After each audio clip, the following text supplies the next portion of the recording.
Okay, so today we are going to be officially starting my favorites and non-favorites segment for the year. I am doing this video, well, incredibly early for me, but that's because I've had to change my schedule a little bit around with some other videos that I wanted to do now that I just can't get to yet. But that's okay. This is a tag that I do. I like to open up my favorites and non-favorites with this tag, where I talk all things that I love that aren't book related. So I'm sure you guys don't mind the early start, especially considering this one isn't necessarily a favorite or non-favorite book or Christmassy themed or whatever. So let's just jump right in. These are my non-bookish faves. Alright, so I'm going to try and put in pictures as we go along, so that's why I'm sitting over here, where normally I'm right in the center. Prompt number 1, your favorite animal. Well, I mean, it really does depend. I've said this, the same answer for a number of years now, but it really does depend on if it's a domestic animal or not. But domestic animal, my favorite animal is cats. And has been for many, many years. I haven't had a cat for many years, but I have had dogs, cats, and fish. And of those variety, I love cats. I wouldn't mind having like a guinea pig or something. I think that would be cute because apparently they're all about the love, and if you don't give it enough love, it dies. So I love that. But I love cats so much. And I know it's a non-bookish thing, but just very quickly, I love when cats appear in books as well, obviously. Prompt number 2, favorite food. If you know me, you already know this answer. This is an answer that has not changed, oh gosh, since I was a child. And so, but if you don't know me, now you will. My favorite food of all time is pasta. If I could live on pasta for every single day of the year, I would, and I wouldn't get sick of it. And a lot of people have come back to me and said that, oh, wouldn't you get sick of it if you just had nothing but pasta every day for the year? No, I wouldn't. I love pasta. I am not Italian, but I'm convinced that I was Italian in another life, for sure. So definitely all different types of pastas and all different types of pasta sauces. My favorite pasta specifically would have to be either ravioli or tortellini. Prompt number 3, favorite season. And my favorite season would have to be summer. But I'm going to be specific with this because in summer it can get quite scorching over here in Australia. Where I live in Melbourne, Australia, we can get anywhere from 30 degrees Celsius, which is a rather mild summer day, all the way up until like the early to just over halfway through the 40s, and it gets very, very hot. I'm sorry, I don't have the conversion here, but feel free to look up the conversion of, say, for example, like 45, 46 degrees Celsius into Fahrenheit, so that you get a rough idea. It gets incredibly hot over here during the summer, especially as we go along. So summer for us, a lot of people have asked me this question, so I'm glad the prompt has come up so I can explain it to you guys. A lot of people have asked me, oh, so do you have Christmas in June or July because that's when it's winter? No, we still have Christmas over here in December. We just have it in the boiling heat of summer. So the idea of roasting chestnuts on an open fire is not appealing in Australia because we're already boiling hot. But specifically, what I love about summer is not the daytime, but the summer nights. When the sun has started going down and it starts getting a lot darker, and you just have that cool breeze that starts coming through. There's nothing more appealing than sitting outside when that cool breeze is starting to come through. Prompt number 4 is favorite holiday. I don't know if this is going to surprise anyone if you've watched my last couple of videos, but my favorite holiday, without a doubt, is Christmas. I love Christmas. I love everything about the spirit of Christmas. Just the giving nature of people, and just, yeah, I don't know, there's something in the air when Christmas comes around, and it's just really beautiful, and the lead up to Christmas is always fun for me because I'm either listening to or singing Christmas carols or watching Christmas movies or whatever, doing everything to just, get into that Christmas spirit, and I love Christmas. Prompt number 5, favorite TV show. Okay, so here we go. I have been asked this question every time I do this tag, and I never really give this is my all-time favorite TV show, because I don't know what my all-time favorite is. So what I'm going to do is I'm just going to list you a number of TV shows that I do like. These might be shows that I'm watching now, but they may not be currently still going, like they may have finished already. So let's just list a few, shall we? The Simpsons, I love The Simpsons. So really, really funny story. When my sister and I were younger, my mother was completely against us watching The Simpsons at all. If The Simpsons would come on TV, we would have to change the channel. She did not want us being corrupted by The Simpsons. And it's funny how things turn out, because the moment I moved out of home, I binged every season of The Simpsons. And I've been up to date with Simpsons ever since. The Nanny. Oh my gosh. Oh my gosh. How much time do you have? Fran Drescher, Fran Fine, the blushing girl from Flushing. How long do you have? This show had me in stitches with laughter when I was younger, and it's just one of those shows that I like to, pull out of the woodwork every so often to watch, and sometimes I'll watch an episode or two randomly here or there. Other times I will completely binge the entire show because it's just so funny. Gilmore Girls. Okay, so I have another one of those my mum stories to tell you going back in history. So, Gilmore Girls was a show that my mother and my sister used to exclusively watch together. I was never a part of it. Then I tried to be a part of it and was told I couldn't be a part of it because I wasn't part of the mother-daughter duo that was my mother and my sister. It's fine. It was what it was. Things change, things happen, and, well, this kind of had the same effect on me that The Simpsons did, because I moved out of home, and unbeknownst to everyone else, I binged the entire works of Gilmore Girls, which was everything excluding A Year in the Life, because that came, obviously, many, many, many years later. But I watched the first episode, loved it, kept going, got through season 1, and I was like, I love this show, and I just kept watching, and yeah. It's funny, of the three of us, me, my mother, and my sister, I've now seen Gilmore Girls more than the other two, and I was the one who wasn't watching back then with them, so love this show. Highly recommend if you want something warm and cozy. Prompt number 6, favourite movie. And I'm going to mention some Christmas movies because it is nearly Christmas time. So I do have a lot of love for a lot of different films, but I'm going to mention some Christmas ones for you here. So let's start off with The Muppets Christmas Carol. Oh my gosh, you guys. So I watched this film, I was a child. I don't remember how old I was, but I had never read Charles Dickens' A Christmas Carol till last year, and I love that book. But my idea of A Christmas Carol is The Muppets Christmas Carol, because that's what I grew up with. Shout out to the Ghost of Christmas Present. This is a character I want to hang out with, the Ghost of Christmas Present. He laughs so much. I feel like he laughs more than I do, and I laugh a lot. Ho, ho, ho, ho, ho. Come in and know me better, man. Ho, ho, ho, ho. I am the Ghost of Christmas Present. Did I tell you that I am the Ghost of Christmas Present? You did, yeah. Come in and know me better, man. My mind is filled with the here and now.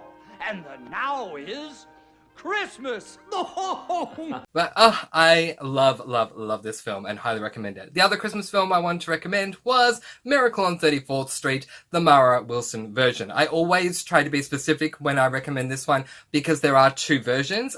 This is a film that never fails to make me cry. And I don't cry with a lot of films, but this film, every time, this film and non-Christmas film, Sister Act Back in the Habit, makes me cry too. But anyway, but this film, there is a moment at the end, I don't want to spoil it in case you haven't seen it, but there's a moment at the end where a big climax comes to its conclusion, and when it comes to that conclusion, I cry every time. Prompt number 7, favourite TV or film hero.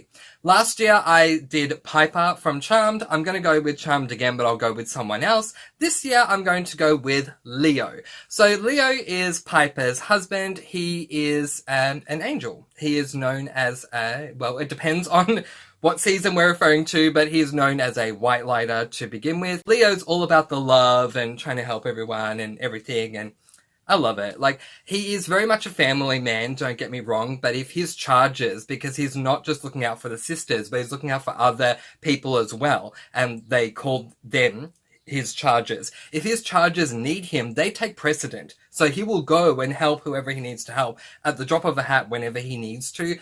I love this about Leo. Prompt number 8, favourite TV or film villain. Okay, I'm going to go with the same one I went with last time, and that is from Disney's animated version of Aladdin, that is Jafar.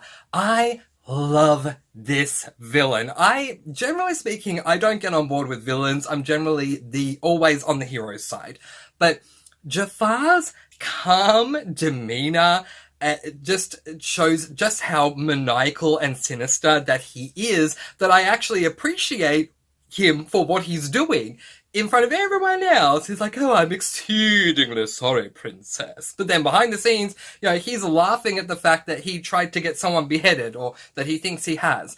And I love that. I love how cool, calm, and collected he is when he's confronted with certain things. Prompt number 9, favorite sport. If you know me, you know. If you don't know me, let me tell you that people who get to know me always say, don't bring up this sport around Mr. Francy, because he doesn't shut up about it. And it's true. That sport would be tennis. People have said I'm obsessed with it, and they're absolutely right. Specifically the WTA Tour, which stands for the Women's Tennis Association. The WTA Tour plays pretty much all year round. They play from right at the beginning, like the 1st of January, if not a couple of days before the 1st of January, all the way through to, I believe, the end of October. The schedule keeps changing. It used to be till the end of November back in the day, and I would follow them all around the world thanks to this lovely thing that we call being online. But yeah, not only just Grand Slams, but also even the smaller tournaments. I would follow tennis all the way around the world. And prompt number 10 is favourite athletes. So I am going to go with tennis players. Interestingly enough, most of them are American. So let's do this very, very quickly. Serena Williams, Venus Williams, the one non-American player, Victoria Azarenka. Onto the men's tour, there are 2 men that I love. Both of them are American. John Isner and Taylor Fritz.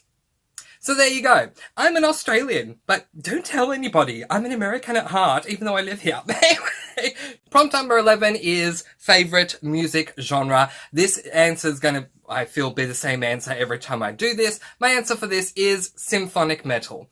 So symphonic metal is a combination of putting all of the instruments that you would have in a symphonic orchestra together with metal. And my favourite band, who I'll mention here because they're not going to come up in the next prompt, which is Nightwish. They're a symphonic metal band. Their lead singer currently is Floor Jansen, who Floor has been trained in opera and classical music. So if I get to hear Nightwish perform live, it is just amazing. Combining all the instruments of a symphony together with heavy metal style and having an opera/classical voice accompanying it. For me, I just feel like it takes music to the umpteenth degree. Prompt number 12 is favourite singer or band. Yeah, so I mentioned Nightwish earlier because I'm not going to mention them in this prompt. I usually do, but I think it's time to give a shout out to my favourite Australian pop singer. I grew up listening to this singer. It's quite the story. Let's put her on the screen if you don't know her. Her name is Delta Goodrem. Okay, so when I was, oh my goodness me, like 10 or 11, I don't know, somewhere around that age, I went home to my grandmother's house. We were just having a family, get together for a cup of tea or whatever. It wasn't anything special. And my cousin, who was 3 to 4 years younger than me, was there as well. And she said to me, have you heard of this singer whose name is Delta Goodrem? And I said, no. And she said, you need to go home and listen to her. You will love her. And I thought, yeah, okay. My cousin and I, we have very different tastes, so I'll give it a go so I can at least tell her that I listened to Delta. I fell in love with her. My cousin was so right. Delta is a singer-songwriter, and all of her songs that she writes are very meaningful. I do recommend, if you want to check her out yourself, to start with her first album like I did, which is Innocent Eyes. Delta wrote this album when she was incredibly young. I think, was she 16, 17, something like that? So take a look at her earlier work first. Then her second album, Mistaken Identity, got a little bit darker because Delta ended up being diagnosed with Hodgkin's lymphoma. And it was a dark time in her life, so that second album reflected that. Unpopular opinion, I loved that album so much because I was going through a dark period in my life as well. Not because of what Delta was going through, it was a separate thing. But I felt like with each album that Delta released that it related to whatever I was going through. So I have to give Delta a big shout out here. Prompt number 13, favorite game. Okay, I'm going to give you 2 PC games because they're the only games that I play. First of all, Tennis Elbow. Yeah, you guys know I love tennis, and Tennis Elbow is the single best PC game I've come across to do with tennis. It allows you to create an avatar who is a part of a tour, and it's basically played the exact same way that the WTA Tour does. The same events, the same ranking points, the chance to move your way up the rankings. It is absolutely wonderful. I've been playing this for years now, and yeah, I'm really enjoying it. So there's that one. The second game I'm going to mention is Sims 4. I've been playing this game off and on for like 5 years now, I think. And I love this game.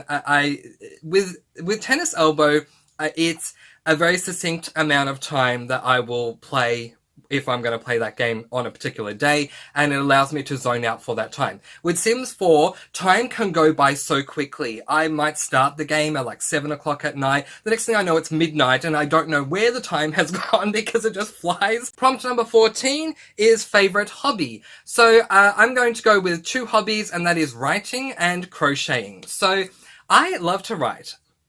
There are a lot of people out there who wonder if I do or not. I used to write all the time. I used to write books and stories and stuff a lot more than I would read. But ever since having my Booktube channel, obviously that has changed, and Booktube does take up quite a significant amount of my time. So it hasn't left me with a lot of writing time, which that's fine. That's totally fine. But good news, a couple of nights ago I started writing a new story, and I'm very excited to see where that's going to go. I love crocheting. I've been crocheting for many years now. This is another interesting mum and me type fact. So when I was younger, my mum tried to teach my sister to crochet, and my sister didn't like it. She made that very evident. But she didn't teach me. But I pestered my mum for years. Mum, teach me how to crochet. I want to learn. And again, who's the one that keeps up with it? Me. But crocheting does fit into my schedule, unlike writing. Crocheting fits into my schedule when I'm listening to an audiobook and I don't want to just sit there. Because I'm so used to crocheting, it's like I'm on autopilot. It's great to have an audiobook going and to just sit there and crochet while I'm doing that. But anyway, that is it. That is where I am going to leave it for this non-bookish faves. I'm letting you guys go with peace, blessings, and so much love. Thank you so much for 300 subscribers. You guys are absolutely awesome. Please continue to comment in the space below and let me know of ideas that you have for me to celebrate reaching this milestone. I just feel all the love, so thank you, thank you, thank you. I post videos every Monday, Wednesday, and Friday, 10 PM Australian Eastern Standard Time, and I'll see you again soon. Mwah! Thank you so much for watching, and happy reading!